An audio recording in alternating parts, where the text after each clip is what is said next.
O thou whose tests are healing medicine to such as are nigh unto thee, whose sword is the ardent desire of all them that love thee, whose dart is the dearest wish of those hearts that yearn after thee, whose decree is the sole hope of them that have recognized thy truth. I implore thee by thy divine sweetness and by the splendors of the glory of thy face, to send down upon us from thy retreats on high that which will enable us to draw nigh unto thee. Set then our feet firm, O my God, in thy cause, and enlighten our hearts with the effulgence of thy knowledge, and illumine our breasts with the brightness of thy names. Baha'u'llah. Friends, thank you so much for joining us for part 2 of Beauty and Spiritual Transformation with Dr. Todd Lawson. If you joined us last week, you were able to really enjoy the amazing talk. And if you haven't, we do have it on YouTube. But today, the role of beauty in spiritual transformation is one of the main themes of the Surah of Joseph. And Dr. Lawson will tell us a little bit more why it is a foundational text for the cycle of fulfillment. Dr. Lawson, whenever you're ready, please. Oh, thank you, Neda, for the lovely introduction and for the invitation to speak to this very special group. Baha'i Chronicles. How long have you been having this series, by the way? This series, it's been the past 2 years. All right. Yeah, but Baha'i Chronicles, we've been online for about, this is our 6th year. Tremendous. Well, it's an honor to be a part of it. I will just share the screen and begin. Okay, so the idea is beauty and spiritual transformation. And we started out last week by trying to show how important the idea of beauty is in Islam and in the Quran. The people frequently ask when we do courses on the Bab and the Qayyum al-Asma, because it's such a magnificent book and it hit the Islamic world very much like modern art hit our world at the turn of the century. You know, Stravinsky and Picasso and all of these people. So it brought forth a strong reaction. Either people loved it or hated it. The Bab's enunciatory work, the tafsir on the Surah of Joseph, the work in which he proclaimed the new cycle, right? And people say, well, what are there translations? Well, no, there are no translations. There are translations of parts of it in the selections from the writings of the Bab, and diligent and perspicacious scholars of the writings of the Bab, like Professor Stephen Lamden, who I think is going to be joining us one of these moments, and who is married to Professor Sholay Quinn, who live in Merced, center of the universe, will translate this or that surah. There are 111 chapters to that work. So we don't have a complete translation, and we don't have anything approaching a complete authorized translation, because the translation of the Surah of Joseph is very difficult. It is a bit like trying to translate Beethoven's Ninth Symphony into language, if you see what I mean. Okay, it's a real challenge. But it remains that the best preparation for studying this exceedingly important book, the book that Baha'u'llah called the first, the greatest, and mightiest of all books in the Kitab-i-Iqan, you all know this statement. He didn't say of all the Bab's books or of all the Baha'i books. He said the first, greatest, and mightiest of all books. Okay? And it may be this book that he refers to in the tablet of Ahmad when he says his book, the Bab's book, is the mother book. Did you but know? This hasn't been firmly established, but it's quite possible, because this book is teeming with such spiritual energy and beauty. But the single best preparation for studying this book, and I know everybody wants to, and it's everybody should, even if it is you have to learn a little Arabic here and there, is to read the Quran, is to study the Quran. Because the Qayyum al-Asma, the tafsir on the Surah of Joseph, which is known by these two names, is in fact a contemplation and an improvisation on the existing Quran text, right? That's what it's like. And think of that in musical and artistic terms. It's precisely this. The Quran is the biggest part of the book, the Quranic words and phrases, but the Bab improvises on them, if you like. We call it revelation, but a musician, whether from the East or the West, would call it improvisation. And the new revelation comes out of this improvisation, which is wearing the disguise of interpretation. And so this interpretation, I mean, it's not false that it's, when I say disguise, it's not that it's false. You know, Baha'u'llah talks about in the beginning of the hidden words, he says that I will disguise this what follow in the prologue in the garment of brevity, right? Or I will clothe this in the garment of brevity. That's what I'm talking about. It's clothed in the garment of interpretation, but it's really an artistic improvisation on the existing Quranic spirit and form. So and while you're studying Arabic, you can go out and get a copy of the Quran. Doesn't matter what translation you get, they all fail miserably in communicating the music of the Quran, but you can at least start reading the Quran from beginning to end or from back to front. Some people like to go from back to front. That's a very smart way to do it, as Jill told us last time. Or you can choose something like the Surah of Joseph and study that. But you want to start getting used to the way in which the Quran expresses itself. And this will be the greatest assistance for when you eventually start looking at the tafsir of the Surah of Joseph by the Bab. Okay. Beauty is a huge part of the Quranic revelation, and it is a huge part of the revelation of the Bab and Baha'u'llah. You know that in Islam and in Islam, there are no such things as sacraments the way we know them in Christianity, especially in the Catholic Church. Right? We know there are sacraments. I've forgotten exactly how many there are, but there are, I think, 6 or 7. If there's a good Catholic in the audience, please remind me how many actual sacraments there are. But there are birth, death, marriage, a few other things, I think confirmation and so on. And a sacrament is that thing that happens at a certain time, which makes the divine spirit or the presence of God felt more intensely than it would otherwise. That's one definition of a sacrament. Now, Islam doesn't have sacraments as such, not because there are not things in the Islamic religion which allow people to feel very close to God or allow the presence of God to feel more intensely than at other times. We talked about this last time, about the descent of the Holy Spirit and the Sakina. But there are no sacraments in Islam precisely because there's no priesthood. All right. Now, the starting point of these two talks that we're having in this great series that Neda has been organizing is that beauty is precisely a sacrament.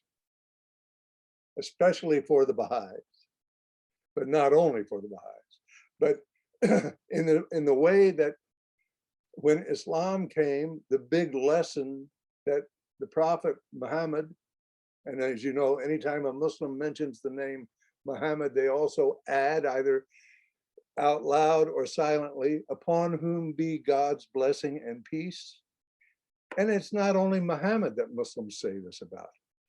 Any of the prophets that are mentioned by a Muslim, automatically that believer, that Muslim believer will say, may God have mercy on them, or may blessing and peace. Jesus, Adam, Moses, all of them. See, the Muslims are the forerunners of the kind of world citizen that is destined to take shape, because their book tells them to venerate and honor all the prophets of God. How many prophets of God are there? Who remembers? Who remembers? 124,000. Thank you. Right. There are 25 mentioned in the Quran. Sometimes people say this one or that one should also be counted, but 25 solid ones. But after that, Islam and the Islamic tradition said that every community has had a prophet. Okay, so this is world citizenship that Islam is bringing into being. And Islam, remember, teaches one God, one humanity, and one religion. But the major teaching that the Prophet Muhammad was charged by God to bring forth and to make binding upon humanity was, what is the central teaching? One God. One God. Okay. This idea of oneness. You know, in the Tablet of Rahman, the believers in the divine unity. It's this divine unity that Muhammad was charged by God to bring to humanity and to make it live in the human community, the human heart, and human society. All right. Now, it could be argued or thought, that's a friendlier verb than argue, after all. It could be thought that the new cycle of fulfillment, which builds upon the Islamic achievement, which is considerable and quite heroic and awe-inspiring and noble, could be thought that the Baha'i revelation, the Bab's revelation, acknowledge that this oneness, divine oneness, has been established. It remains, of course, central to the Baha'i teachings, but the urgency to rescue it may not be the same in the 19th century Iran and in the world today as it was in the Hejaz in the 7th century of Muhammad's time, because recall, the symbol of the need for the establishment of the unity of God is in the idea that there were 365 idols in the Kaaba at the time of Muhammad's call. And when Muhammad returned from Medina to his hometown of Mecca to establish the authority of Islam, one of the things he did was to remove all of those idols from inside the Kaaba and rededicate it to the one God. He did. He removed all of those idols, pieces of wood, little pieces of leather, pieces of stone. He took them out and buried them or destroyed them. He left one, however. This is not frequently known. He left one of those idols, and whoever can guess what it was gets an ice cream cone from Fresno. Who is it? It's Anybody? called the Black Stone, right? Sorry. It's called the Black Stone, right? Well, there is a black stone, but that's not what we're talking about. Inside the Kaaba, the black stones outside on the corner, but inside the Kaaba, where all of these idols had been worshipped, they were worshipped by corresponding tribal configurations that would come to Mecca periodically. So the strictly sort of mechanistic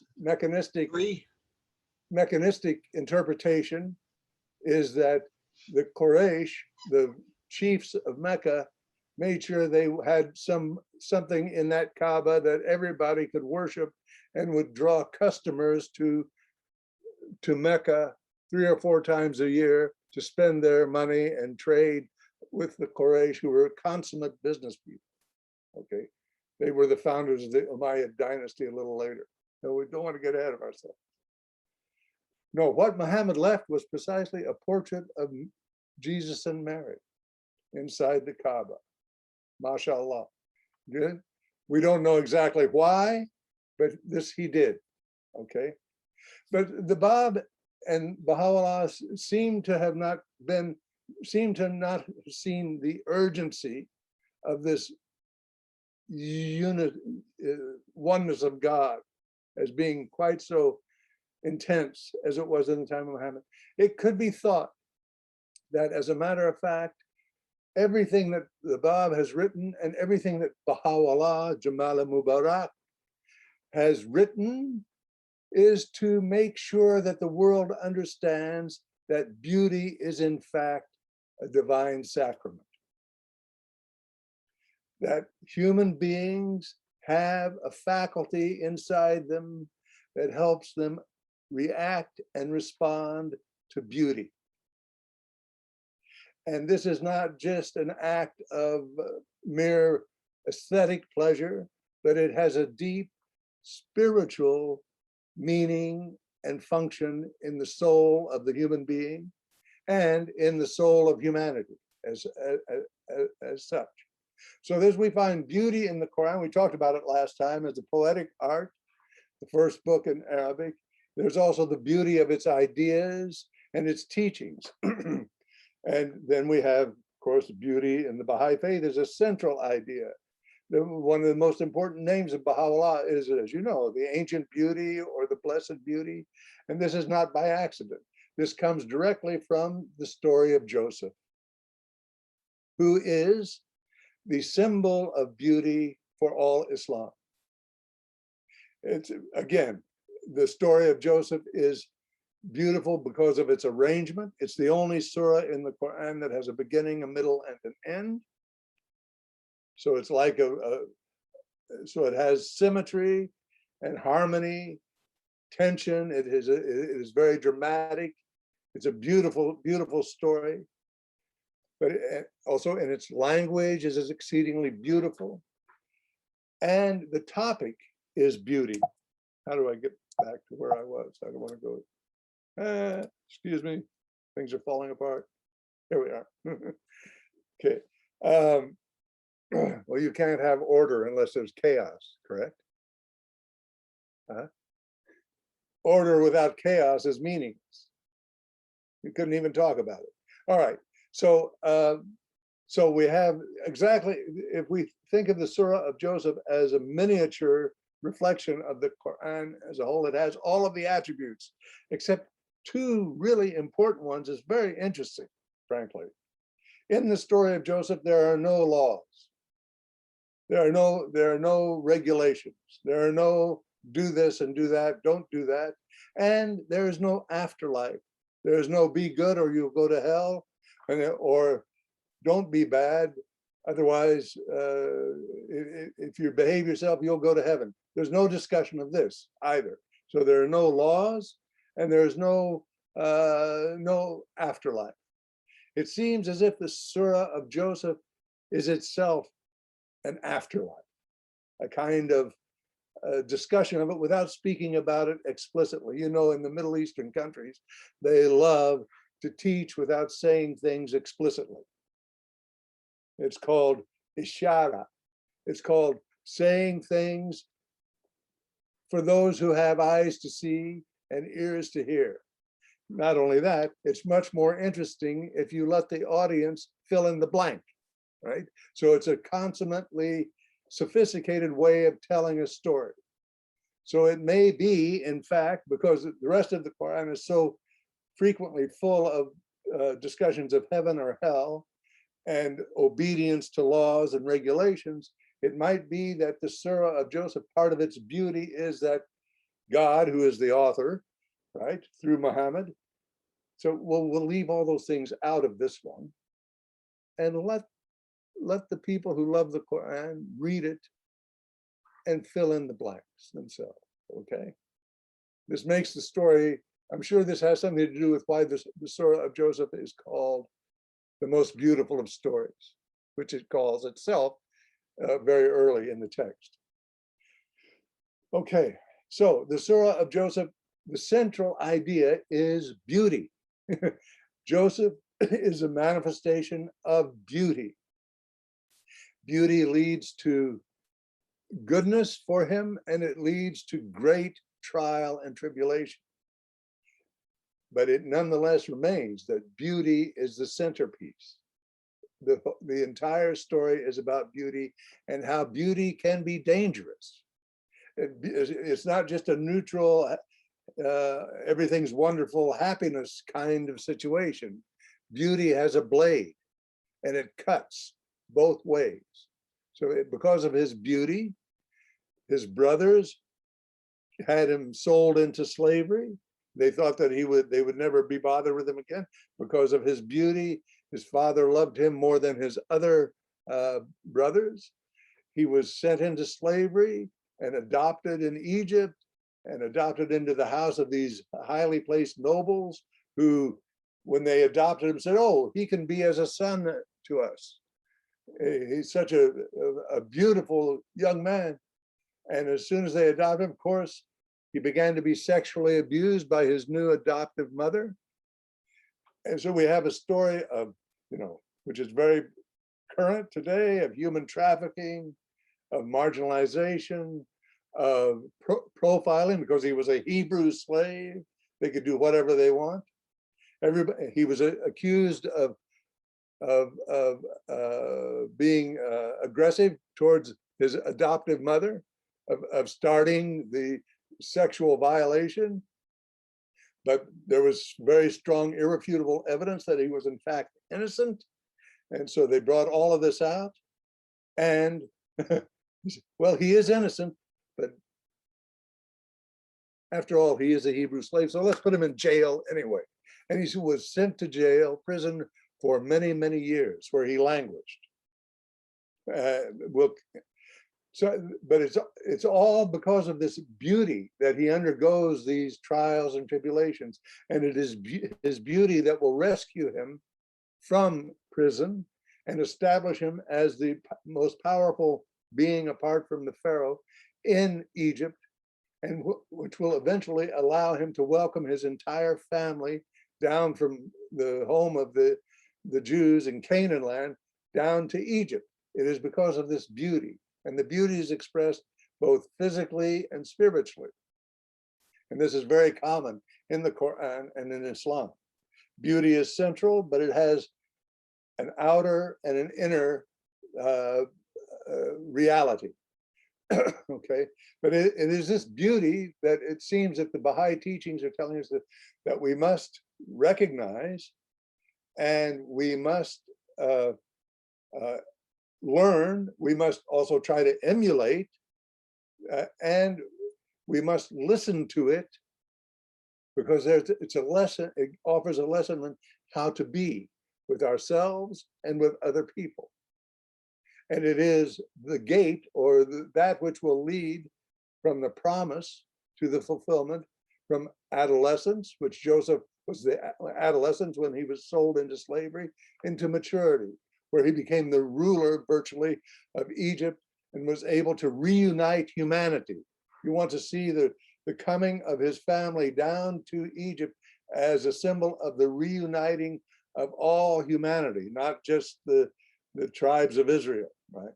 It was a pluralistic reunion, and then there's the great ending to the surah. So you'll all want to go home, or you are home. You all want, after the Zoom, you want to make sure and read that story of Joseph, and then write it out for yourselves in language that you can understand. Copy it out, rephrase it in your own words, and 7 or 8, 10 pages maybe. Read it and translate it into your own private personal language. This is the thing that, we all have a private and personal language, but we don't have time to talk about that. Beauty in the Quran is represented by a number of important words. Some of them will look familiar to you. Jamal, for example. Have you heard of this before? Or husn. This is the main word in the story of Joseph that talks about beauty. You'll notice that it also has the meaning of Hussein and Hassan and these other very important words that we know. Lutf is a gorgeous Arabic word that doesn't appear very often in the Quran, but it means subtle beauty and interconnected, gentle, delicate beauty. It's an incredible word, this Lutf. Then we have Qurratul Ain. This is something you've all encountered before somewhere along the line, which actually symbolizes beauty and the comfort that we feel when we encounter beauty, the reassurance. It's almost, to show how important beauty is. Think of our responses when we are actually in the presence of something that's beautiful. Is it a little like being home, in our true home? Does it feel like, here we are. This is where we're supposed to be right now. This beauty is a killer, it really is. It's not just decoration. Tayyib is another one. Good, it means, husn also means morally good, but it means beautiful. Sayyid Kazim, I think I mentioned, Rashdi quoted a very beautiful hadith in one of his important works. I'm talking about Joseph, a hadith from the Prophet Muhammad, who said that this word husn, God created husn, beauty, in 100 parts and gave Joseph 99. Right? So all the rest of the beauty that we encounter in the world is 1/100th of that which Joseph embodied as a manifestation of God. And Joseph's beauty is traceable in a number of different ways. And I think one that is very important for our time is that even though Joseph was so terribly betrayed by his brothers who wanted to kill him, and it was only after some disagreement and discussion with one of the older ones that they didn't kill him, they just threw him down a well to leave him for dead. They didn't kill him himself, and then went back to Jacob and said, oh, the wolf ate him and all of this nonsense. But what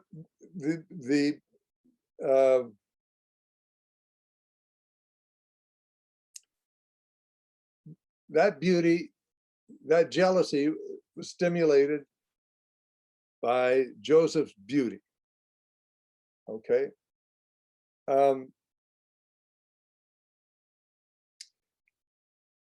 There was something else that seems to jump the track. Forgive me. We'll move on. Maybe it'll return. So as we mentioned last time, the revelation of the Quran and of the Baha'i writings and of religion is beautiful. So it is beautiful. We are attracted to the revelation because of its beauty. This is certainly the case with the Arabic Quran, which, as we spent some time last week talking about how attractive it is to the people who heard it the first time, how they were sort of floored and blown away by the beauty of the Arabic and the music that it produces. How, in fact, the Quran is both, how the Arabic is both music and instrument combined. It's just unbelievable. And when it's chanted, we called attention to that hadith from the Prophet said, whenever the Quran is chanted, and here Quran you can think of as divine revelation, not just that Quran, but whenever the Quran is chanted, the Holy Spirit herself descends upon that group that is chanting the Quran. And you can feel this in the feast, in the Baha'i feast. You can feel it during the devotional part. When the prayers are read, it doesn't matter what language. When they're read, you feel this permeation of the peace of God coming into the room. This is a reality, and this is part of beauty, this tranquility. But the result is that this leads to this syllogistic conclusion that indeed, what we're being told here is that whenever we encounter beauty, we are encountering revelation of some intensity or of some rank, right? Now, here is perhaps the most gorgeous verse in the Quran. It's called the light verse. It's at Surah 24, verse 35. And it's absolutely incredible. It is one of the most beautiful utterances in all of world literature. We'll have a look at the English translation. God is the light of the heavens and the earth. The likeness of his light is as a little niche wherein a lamp has been placed. The lamp is in a glass. The glass is, as it were, itself a glittering star. Okay? Kindled from a blessed tree, an olive that is neither of the east nor of the west. It's eternal. La sharqiyya wa la gharbiyya. It means what it really means, not east and west, is slightly misleading, although it's not incorrect. But what it means is it's a light that neither rises nor sets. Okay? It is a light that is constant there. It will never leave us. It is perpetual. An olive that is neither of the east nor of the west, whose very oil would almost shine even if no fire ever touched it. And then this beautiful, beautiful phrase, light upon light. How can you imagine it? Light upon light. This is a precise translation of the Arabic. Light upon light, or you could say light over light. But it's a symphony of light that I almost said Baha'u'llah, that Muhammad is talking about. But you could imagine Baha'u'llah and the Bab saying precisely the same thing. The tonality of the Baha'i revelation is, you could think, is conditioned by this beautiful, beautiful verse. And the Bab refers to it hundreds of times in the Qayyum al-Asma, whether by a single word. And you see, in the tradition that we're talking about, and the audience that the Bab had, all you had to do would say the word oil, and they would know that you were talking about this verse, right? These are people who lived and breathed the Quran. The Bab, Baha'u'llah, Abdul Baha, they all had it coursing through their veins. It was part of their DNA.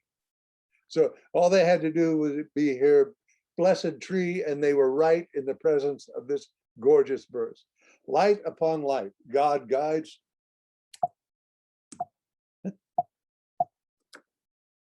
God guides to his light whom he will. God speaks in images for humanity. Now, this is a super important and very, very sophisticated piece of information from this 7th century document by the camel driver of the Hijaz, who was never educated.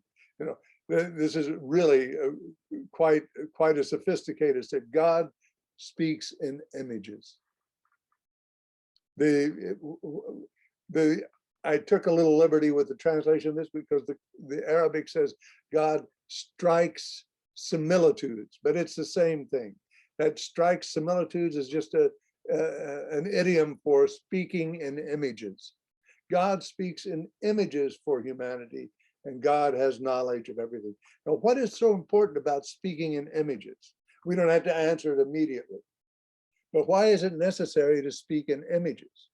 Why can't we just speak the straight digital truth? No, why can't we just say, this is this and that is that? Well, you don't need an image for this kind of statement. But God, our friend God, speaks to us in images. And this has something to do with light and guidance. Okay. And images, well, we won't go on about this. Everybody can think about it a little bit. Maybe we can discuss it. We still have time. Good. We can discuss it after I'm finished. Okay. So let's go back and look at the Arabic for a second, because I want you to notice something. You see, this is the Arabic representation of the same verse, 24:35, Quran 24:35. And here you have in the English. Of course, the English is very beautiful. I mean, there's no doubt about it. But take the meaning of what we've just talked about here and read, and go back and put it on top of this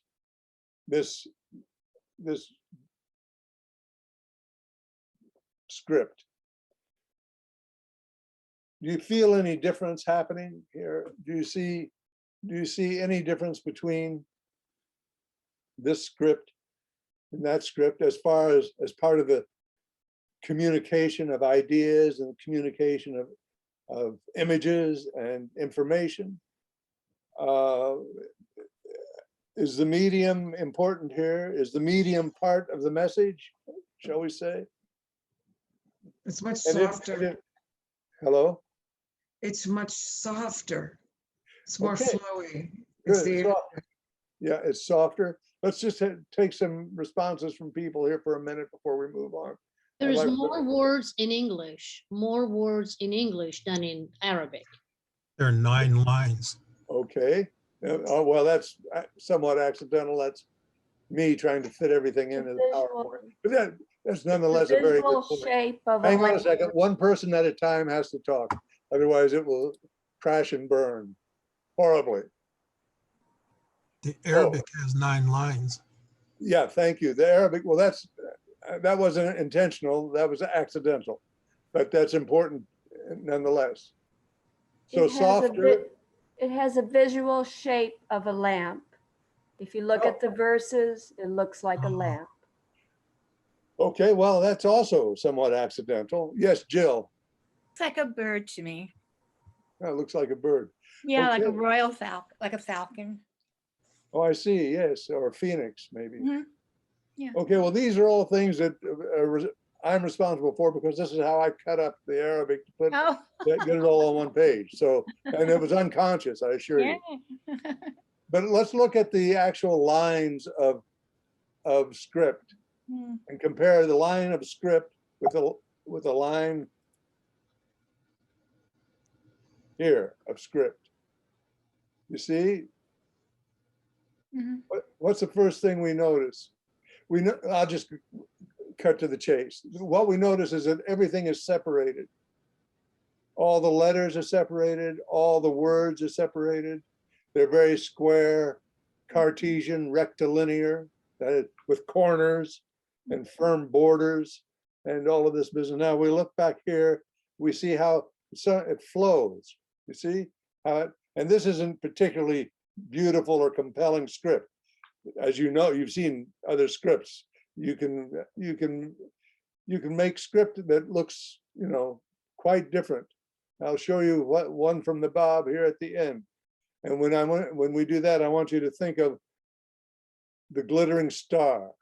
God is the light of the heavens and the earth. The likeness of his light is as a niche wherein is a lamp, the lamp in a glass, the glass, as it were, a glittering star. And here we have one of the haikal, or temples of the Bab, that he wrote for people, and said that every person should have one of these for themselves, a personal one. Maybe it has something to do with our specific personal private language. But it's black and white, but it certainly glitters as far as I can tell. And it looks like it's on fire, in fact. It's amazing. And you couldn't look at a star like this without thinking of the glittering star amongst his people, amongst that first audience. So let's go back and see where the glittering star is. Kindled from a blessed tree, an olive that is neither of the east nor the west, an oil that would shine even if no fire touched it, light upon light. See? All right, we'll move on.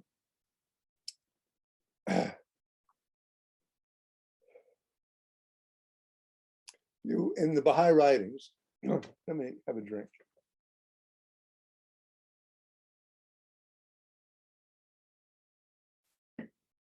In the Baha'i writings, a very frequent word that we encounter, who doesn't matter whose work is being translated, whether it's the Babs or Baha'u'llah or Abdul Baha. When we became Baha'is, we encountered this idea of signs of God, the divine signs, right? The signs. This comes directly from the Quran. And it's an extremely important feature of the Quranic message, and it's a major theme of the Quran. As you know, the Quran says that even though God has numerous names and attributes like the living, the just, the beautiful, the caring, the merciful, on and on and on, that in fact, God, if you look at Surah 112 and elsewhere in the Quran, God is absolutely unknowable. So we have this tension in Islam. There are all of these names for God, the hearing, the seeing, the patient, but God, the essence of God, the divine reality, identity of God, is completely and eternally unknowable. And what stops us from throwing up our hands and saying, this is nonsense? I don't like to deal in things that are so self-contradictory. How can it be that we have so many names for God, and at the same time, God is unknowable? Is this one of those typical contradictions that drove so many millions of people away from religion itself? Because, you know, this has been one way such things in religious scripture has been interpreted over the years, that these kinds of statements that appear to be contradictory go against logic.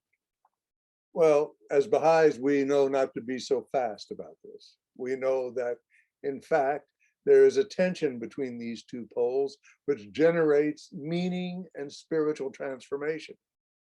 Like the two poles of an electric system, you know, the positive and the negative. The electricity isn't anywhere in either the positive or the negative pole. It vibrates in between those two poles, right? That's where the action is. That's where the life occurs. It's the same with these kinds of things. But the Quran is absolutely insistent that God is forever completely and utterly unknowable. And how many times do you read the Bab, and especially Baha'u'llah, reaffirm this statement? Far above the knowledge of the most learned. No one can ever understand. Baha'u'llah himself in several places, my own knowledge falls short, turns to dust in the face of trying to know what God is. The Baha'is have, in a sense, rejuvenated or enlivened this very essential part of religion, that God must remain unknowable. The early Muslim theologians spoke of God as being beyond both being and non-being. God is so far away from anything in our experience that not even non-being comes close to describing what it is. So this is an essential part of the faith. What do we have? If we can't know God, well, we have messengers, of course. But we also have these signs of God. That is, and if you read the Quran and read it just for mention of signs of God, you will get a stronger sense of what they're about and what they mean. A sign is not a thing. A sign is even different than a symbol. A sign is something that points beyond itself. This is how we understand a sign. A sign for something is something that doesn't include the thing itself, but points beyond itself to that thing. The Quran says, in this very important verse, Surah 41, 53 and 4, we shall show them our signs throughout creation and in their own souls, so it is clear to them that this is the truth. Suffice it not concerning thy Lord that he is witness over everything? Are they not in doubt about the meeting with their Lord, the eventual meeting with their Lord? Does he not comprehend everything? So this word for signs is ayah, A-Y-A. That's the singular, and the plural is ayat. A with a long accent, Y with and an A with another long accent, and a T. Ayat, sign or signs. And it has the meaning in Arabic of miraculous sign. Why is it miraculous? It's like that statement in the Bible, signs and wonders. You know, these things that go beyond our ability to fully and logically understand. They're miraculous. They're miraculous because they indicate something that is beyond our ability to understand. They're also miraculous because these signs, which mean these elements of information that God has placed in the cosmos, which is a word that means beauty, and in the soul, these signs are these ayah, but they also, this word ayah also is the word that is used for a verse in the Quran. So that we have divine signs not only in the cosmos, in the physical realm, but we have signs in the soul. Each soul has had deposited within it signs that will help them know that this is the truth. And then we had the signs in the book, in the Quran. Each verse of the Quran is called a sign, not a verse. The word verse is only used in poetry in Arabic. Bait, that means verse. But ayah is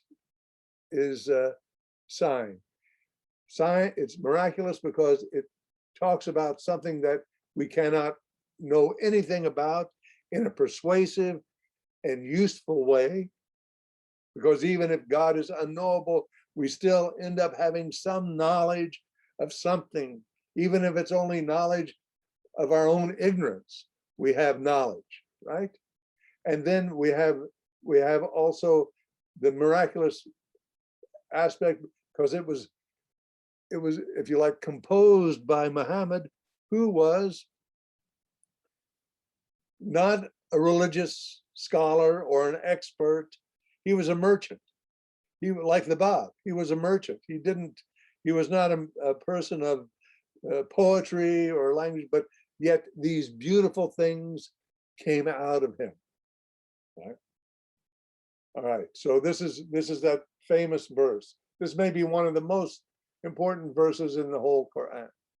The divine signs are everywhere in the universe. They're in every human soul, and it doesn't say it here, but they're also in the revelation. They are how we organize the revelation in terms of ayat, verses, signs. He will contemplate the manifest signs of the universe and will penetrate the hidden mysteries of the soul, gazing with the eye of God. He will perceive within every atom a door that leadeth him to the stations of absolute certitude. He will discover in all things the mysteries of divine revelation and the evidences of an everlasting manifestation. This will be familiar to everyone here, but I put it here because I wanted to show you how the teachings of the Quran and the teachings of the Baha'i faith are dovetail and reinforce each other. Any Muslim who would read this would feel thrilled that it echoes so beautifully this Quranic teaching, and in a new language and in a new way. It's obviously from the Book of Certitude, from the Tablet of the True Seeker. The English is on page 196, and the Persian is on page 152, for those of you who want to pursue it. You see, the word ayah is not here as such. He uses the word atom, which is a similar thing, because an ayah in Quranic physics, if you like, is the smallest possible increment of creation, and each one contains information about the divine. So it's the same here. So sign, after we understand that the cosmos is drenched in these ayat, then nature is not nature again. And creation is not really creation anymore. Things are not so much thingy anymore. They have been transmuted into mirrors of the divine, and they are therefore utterly beautiful because they reflect the beautiful light and beauty of the unknowable God. This is a magnificent achievement, and it is at the heart of the sacramental status of beauty in Islam and in the Baha'i faith.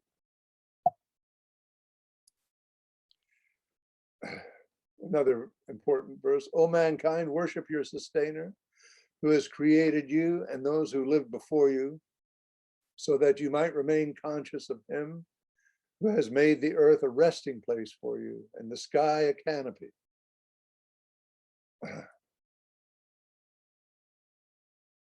And has sent down water from the sky, and thereby brought forth fruits for your sustenance. Do not then claim that there is any power that could rival God when you know better. So beautiful. Imagine hearing this and being an inhabitant of the driest place on the face of the earth, and hearing this beautiful Arabic being declaimed and chanted by the Prophet Muhammad, speaking about the fruits and the water. There's nothing more important in this world than water. It doesn't take much imagination to realize this. And we have here a beautiful example of how water is also a sign of God. Everything is a sign of God, or everything has within it a sign of God.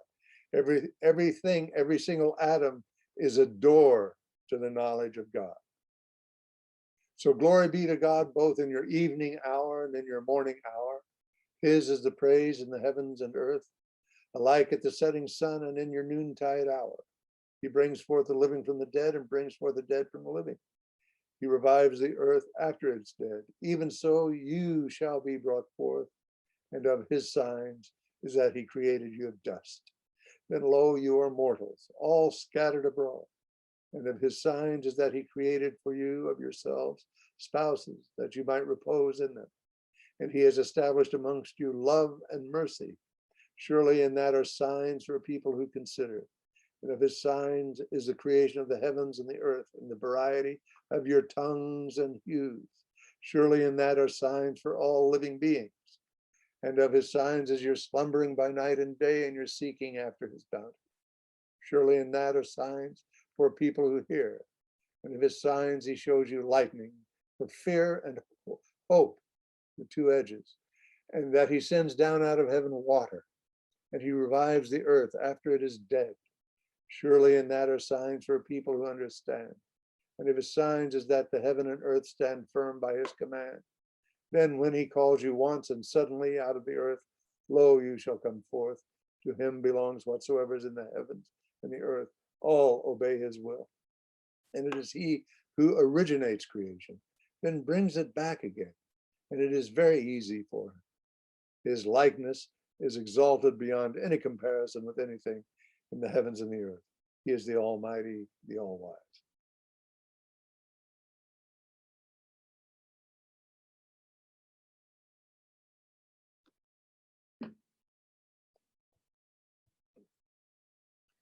This beautiful statement that you all know from the Four Valleys, I believe. Enter among my servants and enter my paradise. Can you imagine? Can you imagine envisioning this thought, whether it's in the 7th century or today? It would seem like the opposite would be true. Flee from my servants and enter paradise. But no, God, Muhammad, the Bab, Baha'u'llah are not going to let us off the hook. We must be able to see the beauty in the world amongst the servants. And at that moment, we will be in paradise. I think I'll stop here, friends, and we'll go back to talking together. Thank you very much for your kind attention.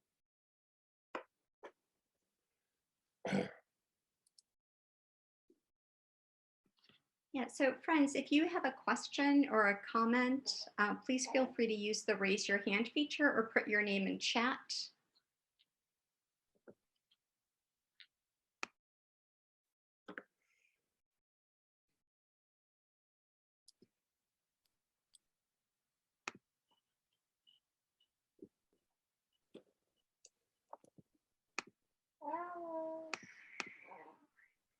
Okay, yes, Paul, please unmute yourself.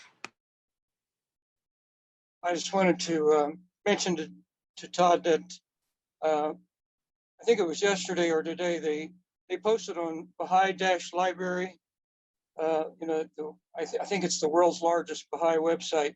They posted a piece you did from 2017. It's very, very wonderful. So. Oh, thank you. Just, I thought I'd let the folks know that go to Baha'i-Library to find a nice article that you did. Okay, thanks very much. Thank you, Paul. Nice to see you. Good to see you too.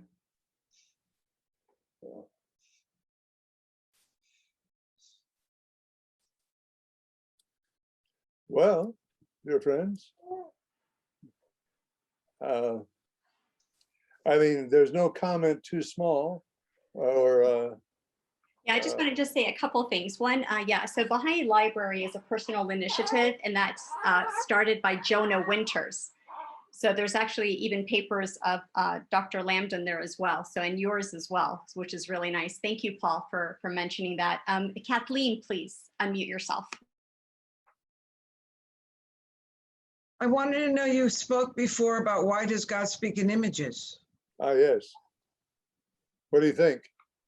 Well, I'm too humble to think about that, but I would like to know why God speaks in images. Well, okay. Well, let's ask the group.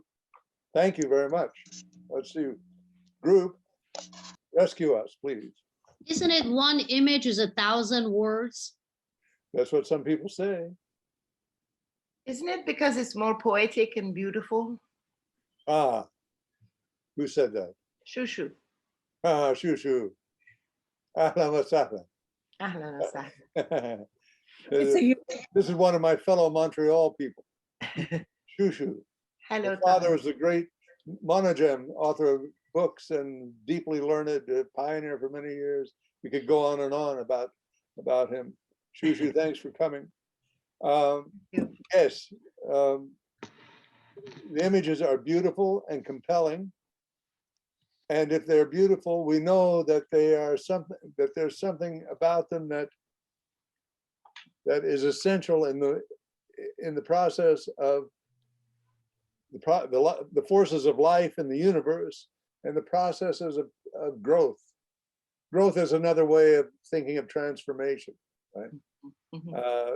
That is going from one stage to another, and it is beauty that holds the key to this. So images are, I mean, when I think of the word image or similitude, I think of poetry or art, of something with which the imagination is involved. Right.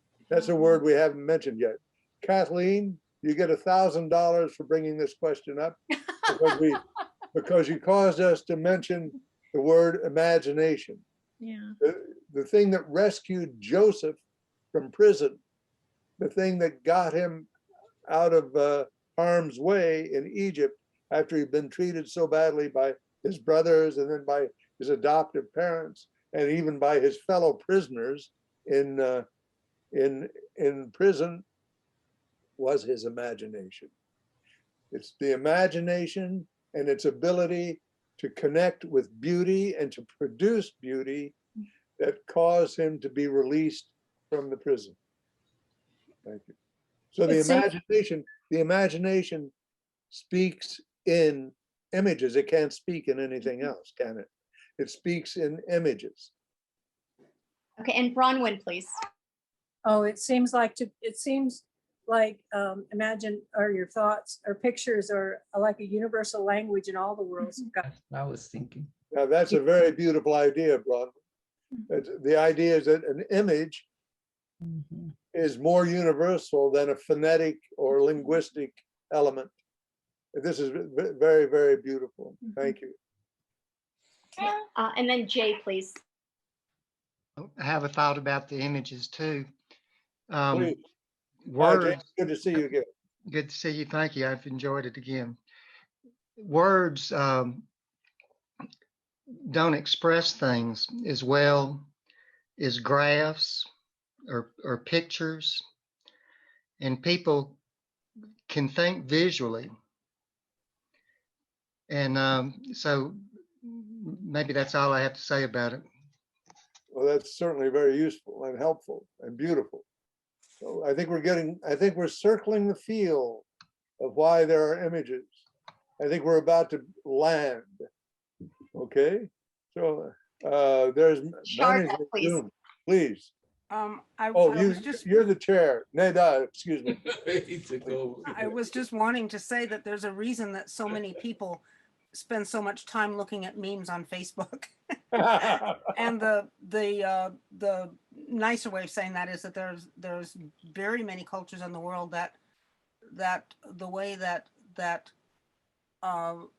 learning happens is stories are told, parables. And it's the same thing as giving the image. It's just it's like something in the way God has made our wonderful minds to work that they're memorable and we get the point that way. Absolutely. Yes, I think that's very true. Thank you. Sharda, is it? Yeah, that was Sharda. And now Manija, please. Okay, Manija. Thank you, Dr. Lawson. It was wonderful. You mentioned that Joseph's beauty is traceable even up to this date, or up to this day. And then I believe your thoughts were interrupted. You did not continue or finish the thoughts, and I was wondering. I'm sorry. Thank you. No. Well, especially for Baha'is, you know that Joseph, the reason we're talking about Joseph at all is because it is the story of Joseph that the Bab began the whole new cycle of fulfillment with. It wasn't anything else. It was the story of Joseph. The Bab could have begun the new cycle of fulfillment any way he chose. And believe me, as we all know, the Bab's imagination was as vast as the universe. But for some reason, he chose the story of Joseph, the 12th surah of the Quran. And the centerpiece of the 12th surah of the Quran is precisely beauty. And it is personified in the story and person of Joseph. So he's bringing this Quranic creation into the new cycle of fulfillment by commenting on this text. It's not just incidental. You know, we frequently say, when we talk about the beginning of the Baha'i faith, the introduction in history at a fireside, we say, oh yeah, well, the Bab revealed a commentary on the Surah of Joseph Mullah Hussein, and then we fast forward and we move on beyond it. And we never really stop to consider why it was this surah and why the Bab chose Joseph to talk about. And what we're trying to do in these two talks for NATO's magnificent series is to show that there is a very important reason that he chose this story. You know, on top of everything else, Joseph's beauty and his suffering and his imagination and his ability to interpret and so on is also outshone by his final great heroic gesture of forgiving those evil brothers for selling him into slavery and for trying to kill him. This is something for our day. This is something that we must know. And you know, the Bab lived in a time when the Muslim community was at each other's throats very heavily. The Shi'is hated the Sunnis and the Sunnis hated the Shi'is. With the story of Joseph, the Bab is saying, apart from everything else that's the story of Joseph, saying that for God's sake, forgive each other. Be grateful for what you have. Be here. Follow Joseph. You make Joseph your prophet and your manifestation of God, and make the story of Joseph your Quran. That's what he did. He made the story of Joseph the new Quran. Colette, please. Actually, we've moved on a bit from what I was going to say about That's okay. Image. And because I was going to say something about imagination, but I was also thinking that, you know, Abdul Baha talks about our inner senses as well as our outer senses. Right. And so this whole idea of image and imagery speaks to me to both of those qualities, and that the more we think about images, the deeper into our souls we can connect with what is being conveyed. Beautiful. Thank you, Colette. That's beautiful. Yeah, and Jill had her hand up, but she didn't put it in the. Oh, yeah. Yeah. Is it unmuted? On Win, please. Okay. Can you hear me? Yes. Okay. I was thinking, like, when I've read myths, even Native American stories, and I don't get what is being said, that it starts, I start searching. So the lack of understanding or the absence of beauty can Right. cause you to search, Right. you know, get you going. Jill, thanks again. You're always bringing up these great things. Can I just dwell a minute on what Jill said? Because here's one of the problems with beauty, it seems to me, is that we all have a different idea of what's beautiful. And cultures have a different idea of what's beautiful. Everything in Japanese culture, Japanese people love, but not everything is relatable to somebody who lives in Michigan, for example, or who's been brought up in North America. And this is not something that needs long, elaborate sort of discussion, but there is something about beauty that is extremely appealing, but it's also limiting if we become too parochial in our understanding and aesthetic judgments. And if we deem, I mean, the typical thing is for people to hate each other's languages. It sounds like dogs barking to us, whereas our language is beautiful and, musical, and it sends us, and it's from heaven. This is the language that the angels spoke and God spoke and all the rest of it. But these people who live on the other side of the border, they sound like, they sound like rusty wheels and crows cawing on all the rest of it.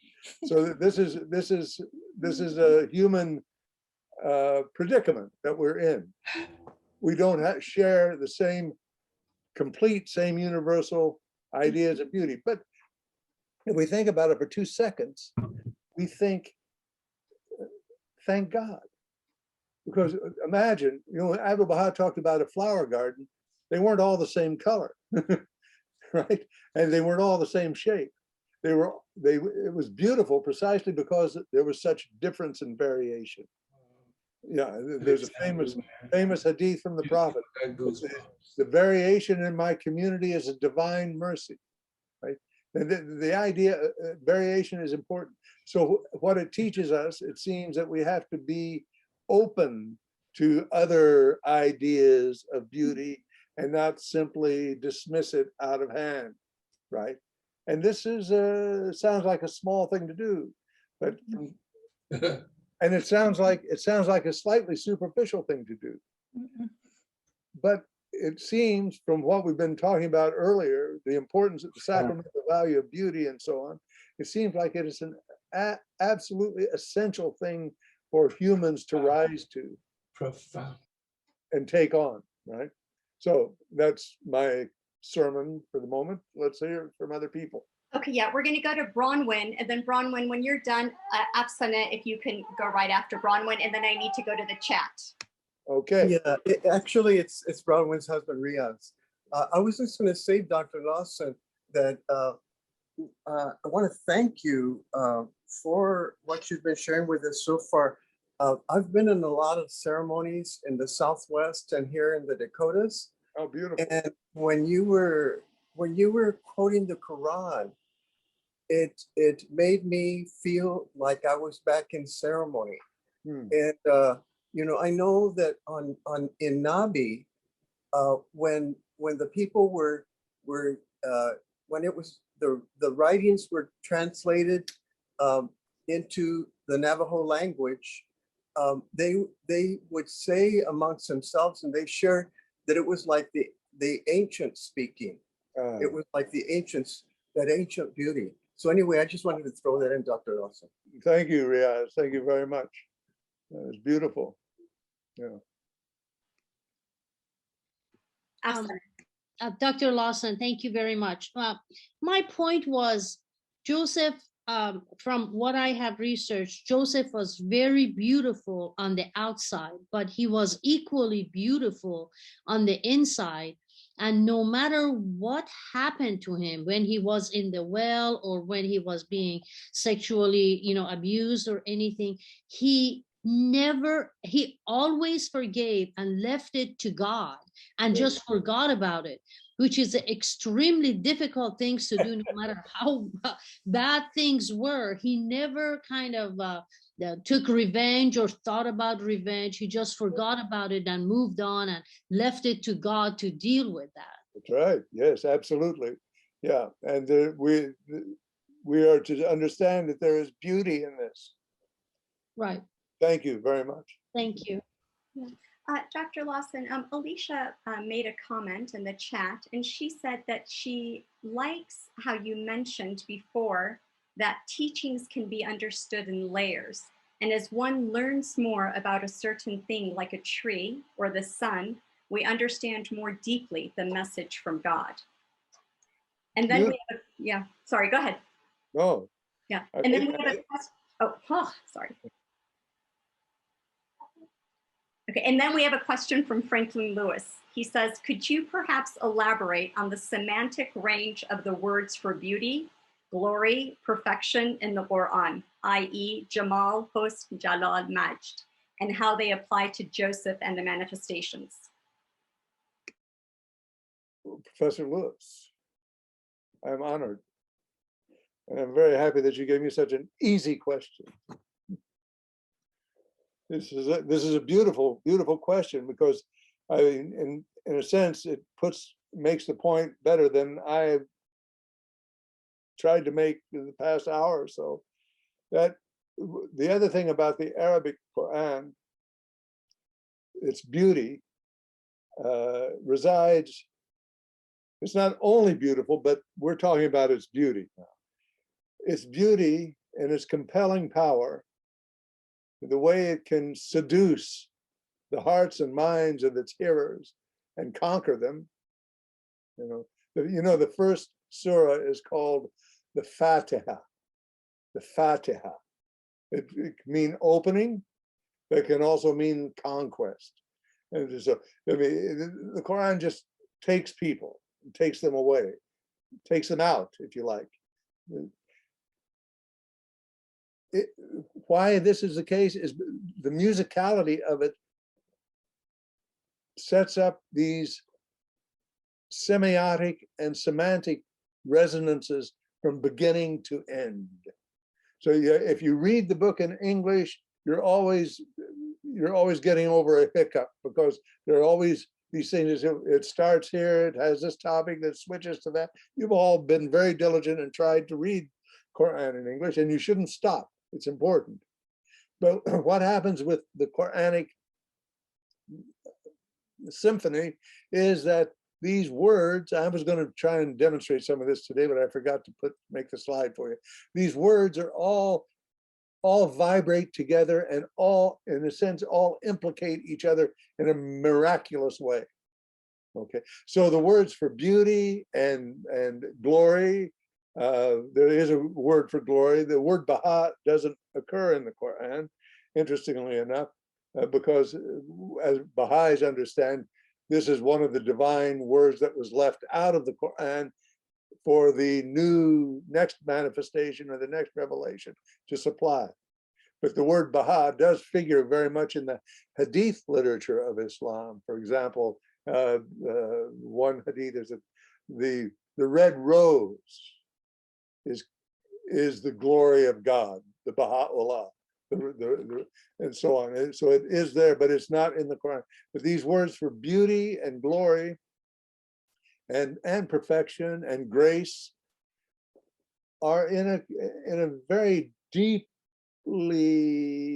positioned, vibrant harmony. I mean, this is the only way I can say it, but Frank's question allows me to go on about this a bit, and I'm grateful to him for bringing it up.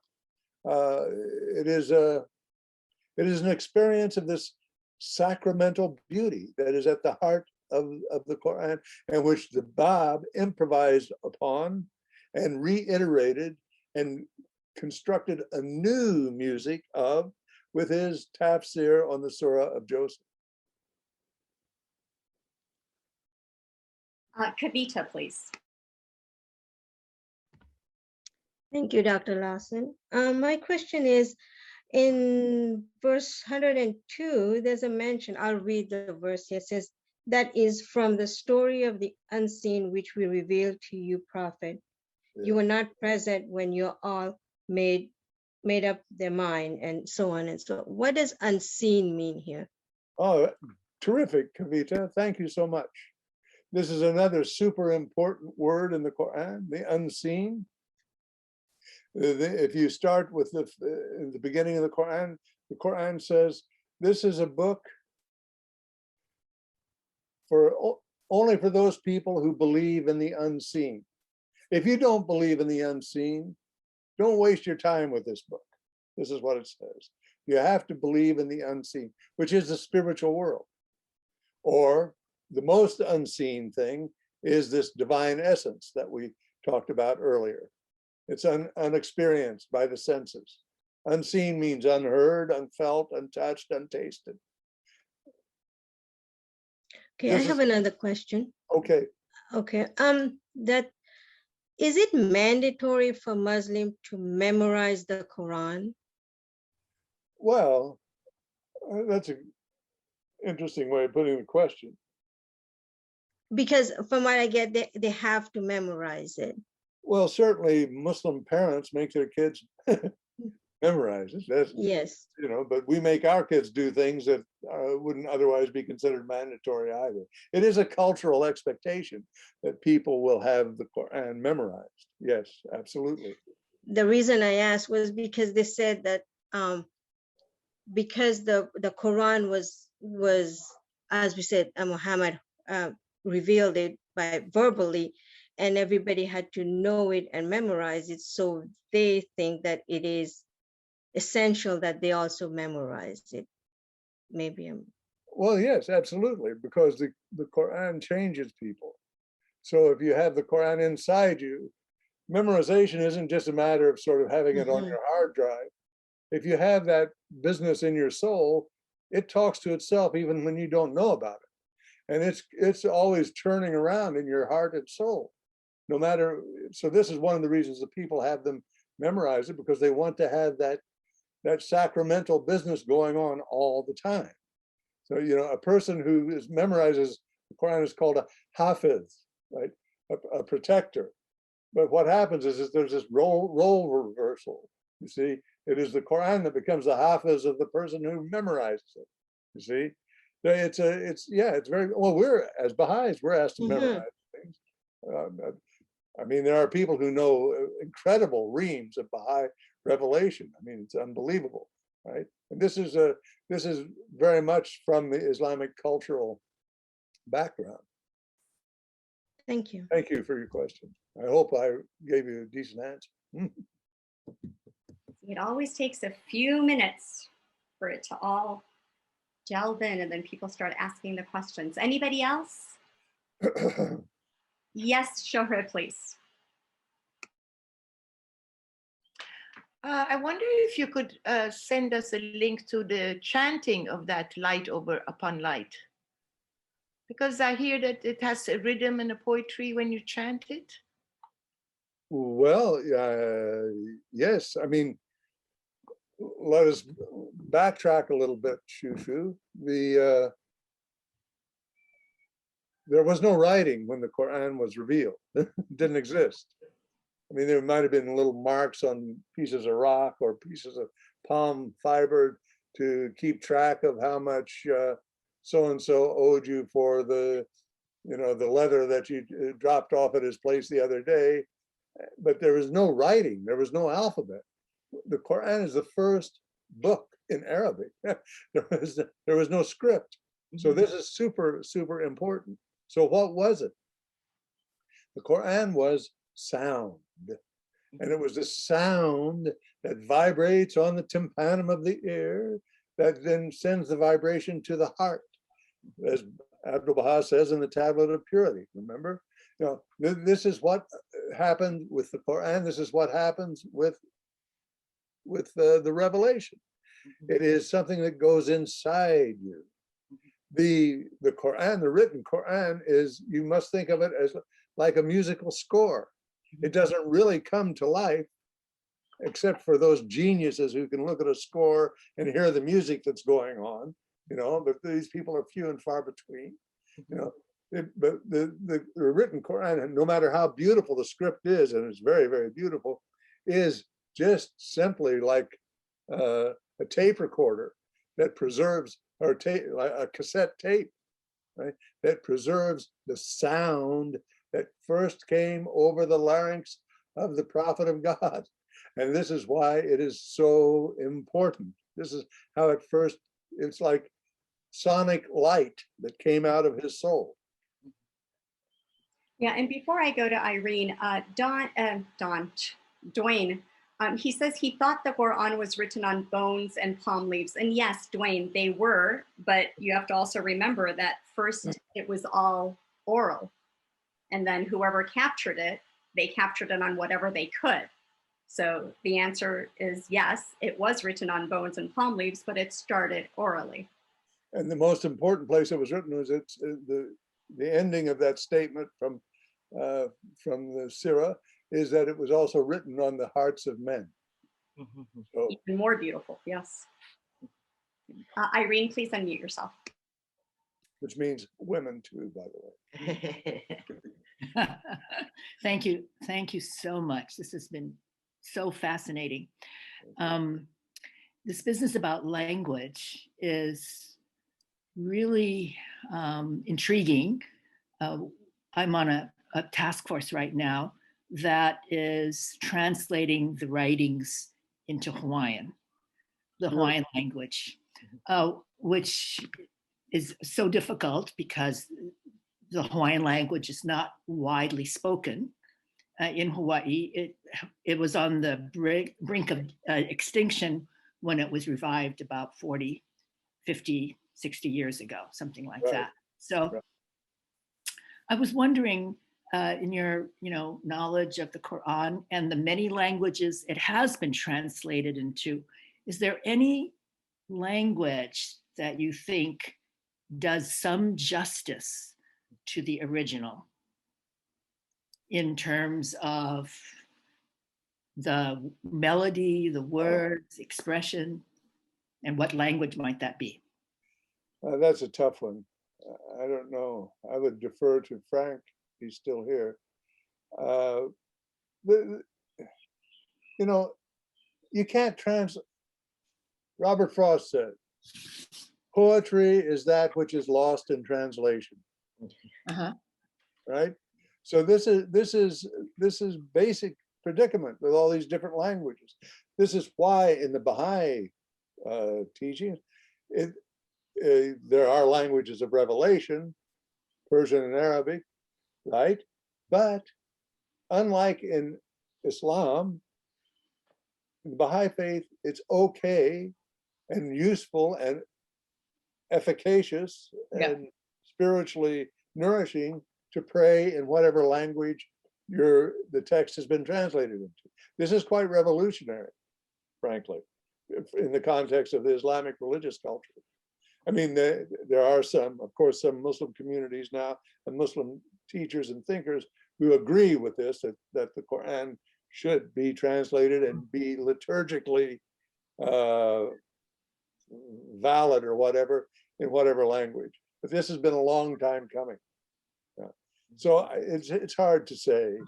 I think it's impossible. I mean, on the other hand, it is also possible in good Baha'i-like interpretation of the world to offer this, that even though no other language is equal to the Arabic when it comes to the Quran, it is also the case that hearing it translated gives you new insight on the original Quranic statement sometimes. It brings out things that might not otherwise have been there. So it's not useless in every instance. Where it fails miserably is to give the sense of music in the original Arabic that helps get people over these apparent disjunctions in narrative and flow in the text. This is why we all have trouble with the Quran. Oh, we don't know where to begin, blah, blah, blah, blah. With the Arab, when you hear it chanted or when you're chanting it yourself, those problems evaporate completely. This is the least of your worries because you're so enthralled by the beauty of the Arabic language. Okay, thank you. Paul, and I think we'll end with Paul, and then I will close with a prayer in Hawaiian just because Irene brought that up. So, beautiful. Paul, That's lovely. Oh, that's great. One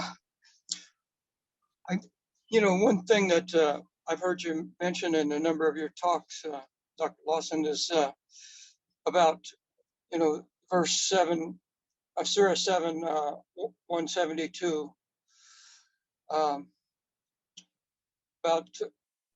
that secondary pre-existence that humanity had, and where it seems like in the Baha'i writings, it takes it to another thing, because in the long healing prayer, it appears that God answers for humanity.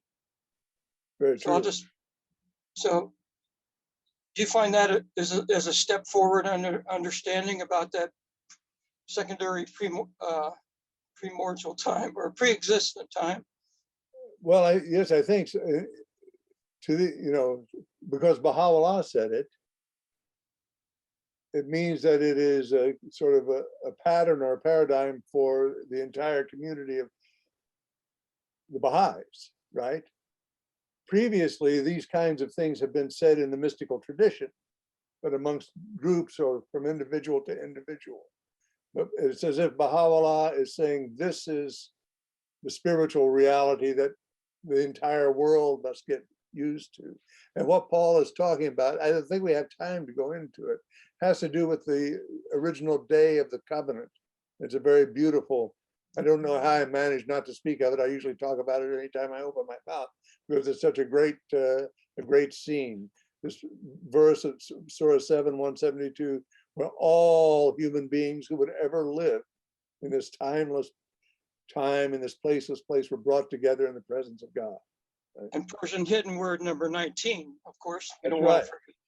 And other hidden words as well, it's alluded to. But Paul is referring to this beautiful passage in the long healing prayer where Baha'u'llah says, on that day, even though you all thought you were answering, Bala, yea, verily, indeed, it was actually God himself who was speaking through you and answering his own question. It's very, very beautiful. Thank you very much. Well, Yeah, I just wondered if I was lost on that completely, but you helped me. No.